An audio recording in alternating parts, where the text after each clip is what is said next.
Tired of juggling different signatures for different roles? Docusign's multiple signature feature is your secret weapon for efficiency. Let's dive in. First, log into your Docusign account. Click on your profile image or initials in the top right corner. Then select My Profile. This is your Docusign control center. Scroll down to the Signature section.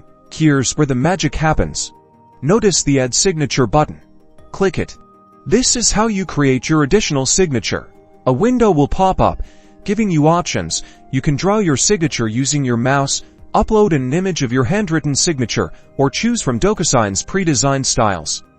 Let's draw one for now, so choose the Draw option. Carefully draw your new signature in the space provided.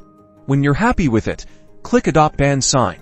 Remember to keep your signature clear and legible. You'll now see your new signature listed alongside your default one. You can create as many signatures as you need for different roles or purposes. Now, when you're signing a document, simply click on the signature field. A drop-down menu will appear, allowing you to choose the appropriate signature for that specific document. Select the signature you want to use, place it in the document, and continue with the signing process as usual. It's that simple. Now you can manage all your signing needs with ease. Streamline your workflow and stay organized with Docusign's multiple signature feature. Don't forget to subscribe for more Docusign tips and tricks.